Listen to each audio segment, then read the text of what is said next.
चांद के पास पहुंचकर चंद्रयान ने मचाया भूचाल। सतह से 164 किलोमीटर ऊपर चंद्रयान-3 को मिली ऐसी सफलता जिसे देख ना नासा को हो रहा यकीन, ना चीन को हो रहा भरोसा।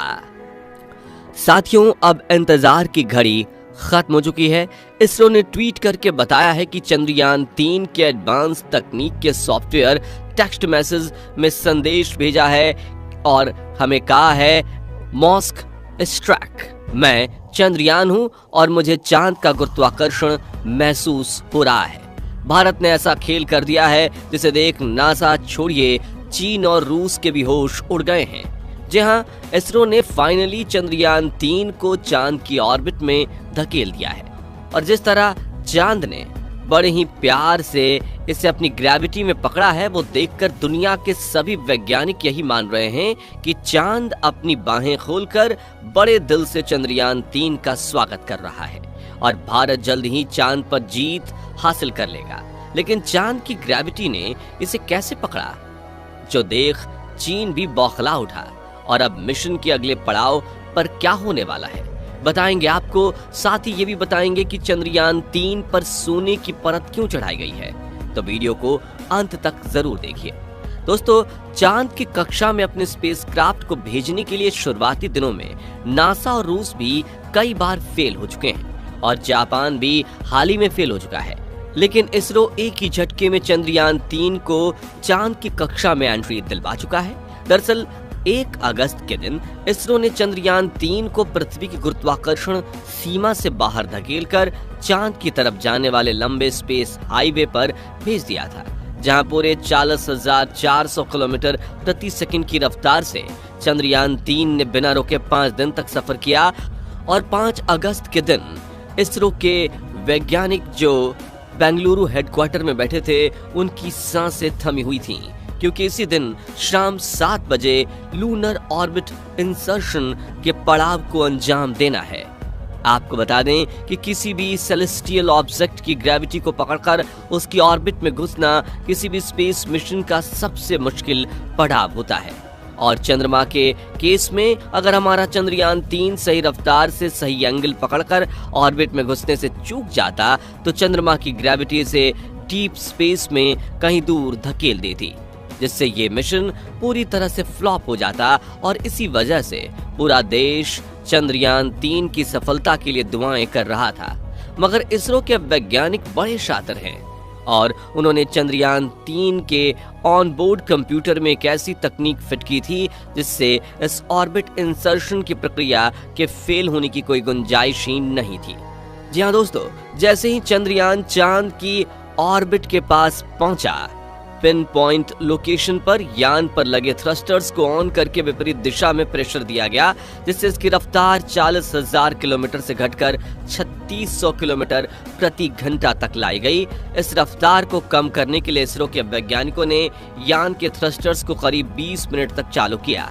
इसके बाद इसरो के बेंगलुरु हेडक्वार्टर में मौजूद मिशन ऑपरेशन कॉम्प्लेक्स के वैज्ञानिकों ने ऑर्बिट के पेरिलियन पॉइंट पर इसमें रेट्रो बर्निंग का कमांड दिया। पेरिलियन पॉइंट वो जगह होती है जहां पर चांद की कक्षा से हमारा चंद्रयान सतह के बेहद करीब होता है। वहीं रेट्रो बर्निंग के दौरान इसके थ्रस्टर्स को विपरीत दिशा में चलाकर इसकी रफ्तार कम कर दी गई। फिर ये धीरे धीरे चांद की कक्षा में प्रवेश करने के लिए आगे बढ़ता रहा और एक पॉइंट पर चांद की ग्रेविटी ने इसे पकड़कर अपनी कक्षा में स्थापित कर दिया, जो कि 164 किलोमीटर इंटू 18,074 किलोमीटर की कक्षा है।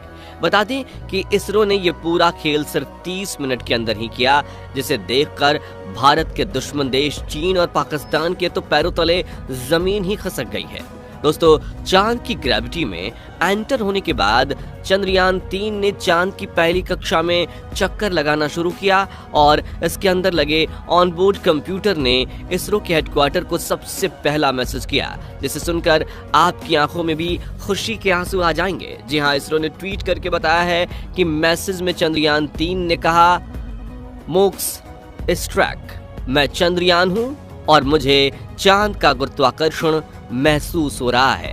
चंद्रयान-3 की तरफ से आए इस मैसेज को सुनकर इसरो के वैज्ञानिक खुशी से झूम उठे, क्योंकि इससे उन्हें ये भी पता चल गया कि हमारा चंद्रयान एकदम परफेक्ट कंडीशन में है। वहीं इसरो के चीफ एस सोमनाथ ने भी मीडिया इंटरव्यू में कहा कि हम बहुत खुश हैं।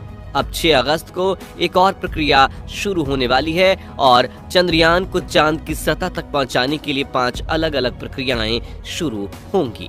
दोस्तों, मिशन के इस पड़ाव के बारे में बात करें तो चांद की सतह पर पैर रखने से पहले इसे 5 अलग अलग प्रोसेस से गुजरना पड़ेगा, जिसमें इसके इंजन फायर करके मैन्यूवरिंग की जाएगी। लेकिन इस मैन्यूवरिंग से इसका कक्षा बढ़ाने के बजाय इसकी कक्षा घटाई जाएगी, जिससे ये चांद के बेहद करीब पहुंच जाए, जिसके लिए पहली मैन्यूवरिंग 6 अगस्त के दिन रात में 11 बजे की गई थी। और आपको बता दें कि इसरो ने चंद्रयान 3 मिशन के इस पड़ाव को भी पार कर लिया है और अब चंद्रयान 3 चांद की दूसरी ऑर्बिट में चक्कर काट रहा है।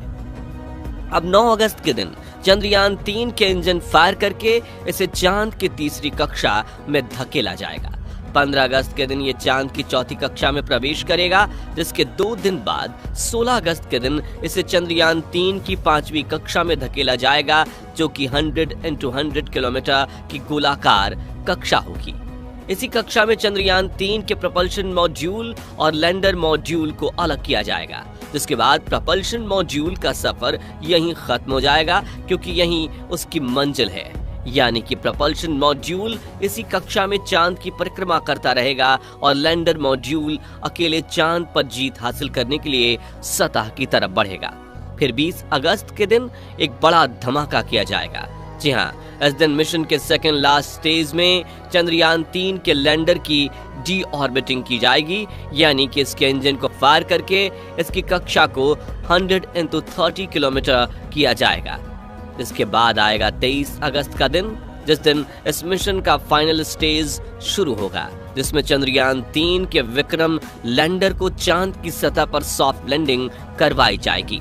चलिए दोस्तों, अब जानते हैं कि चंद्रयान 3 पर सोने की परत क्यों चढ़ाई गई है और क्यों सभी स्पेसक्राफ्ट पर ऐसी सुनहरी परत चढ़ाई जाती है।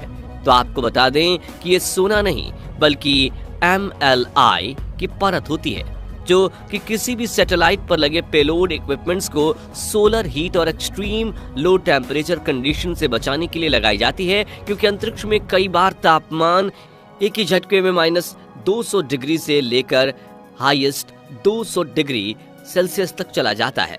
ऐसे में ये हीट या कोल्ड डायरेक्ट पेलोड से संपर्क में आ जाती हैं तो वो खराब कर सकती हैं इन्हें। इसलिए मल्टी लेयर इंसुलेशन में नीचे की तरफ एल्यूमिनियम की 3-4 परतें होती हैं और सुनहरी पॉलीमाइड की एक परत होती है, जो हमें उपग्रह को सोने में लिपटे हुए होने का आभास कराती है। बता दें कि ये कोटिंग हीट एंड कोल्ड के अलावा अंतरिक्ष में उड़ रही धूल से भी स्पेसक्राफ्ट या सैटेलाइट की रक्षा करती है। इसी तरह चंद्रयान 3 पर भी मल्टी लेयर इंसुलेशन चढ़ाया गया है। दोस्तों, भारत सरकार इस मिशन को इतना इंपॉर्टेंस दे रही है कि साल 2020 और 2021 में लॉकडाउन के दौरान जब सरकार ने कम टैक्स कलेक्शन किया था, तब भी उन्होंने इसरो के चंद्रयान 3 प्रोजेक्ट की फंडिंग रुकने नहीं दी। ये बात जानकर आपके दिमाग में सवाल आ सकता है कि आखिर ये मिशन इतना जरूरी क्यों है। इसका जवाब आसान शब्दों में बताएं तो ये मिशन भारत की किस्मत बदलने वाला है, क्योंकि पिछले कई सालों से नासा और चीन स्पेस पर अपनी प्राइवेट दादागिरी कर रहे हैं, लेकिन अब भारत भी चांद पर विजय हासिल करके इस अंतरिक्ष में अपने झंडे गाड़ देगा और स्पेस प्रोजेक्ट्स लेने की होड़ में इन्हें पछाड़ देगा। ऐसा इसलिए क्योंकि जब दुनिया के छोटे छोटे देश अपने सैटेलाइट लॉन्च प्रोजेक्ट के लिए नासा और चीन के पास जाते हैं तो वो इनसे भर भर के पैसे वसूलते हैं, लेकिन भारत के पास ऐसी टेक्नोलॉजी है कि हम इन सभी लॉन्च प्रोडक्ट्स को सही सस्ते में कर सकते हैं। लेकिन स्पेसक्राफ्ट और सैटेलाइट काफी नाजुक और महंगे होते हैं, इसलिए ये प्रोजेक्ट्स उन्हीं स्पेस एजेंसीज को मिलते हैं जिन पर भरोसा किया जा सकता है। और चंद्रयान 3 की कामयाबी से दुनिया को इसरो की कुशलता पर भरोसा हो जाएगा, जिससे सभी देश अपने लॉन्च मिशन भारत को देना चाहेंगे, क्योंकि भाई पैसा कौन नहीं बचाना चाहता। ऐसे में धीरे धीरे करके इसरो को पहले हजारों, फिर लाखों और फिर करोड़ों डॉलर्स के स्पेस प्रोजेक्ट्स मिलना शुरू हो जाएंगे। तो दोस्तों, अगर आप भी चाहते हैं कि अपने मिशन में सभी पड़ाव को पार करके चंद्रयान चांद पर फतेह हासिल कर ले, तो कमेंट बॉक्स में इसरो को अपनी शुभकामनाएं जरूर दीजिए। और वीडियो पसंद आया हो तो जल्दी से इसे लाइक और शेयर कर दीजिए। साथ ही ऐसे ही कमाल के वीडियोस देखते रहने के लिए हमारे चैनल को सब्सक्राइब और फेसबुक पेज को फॉलो करें।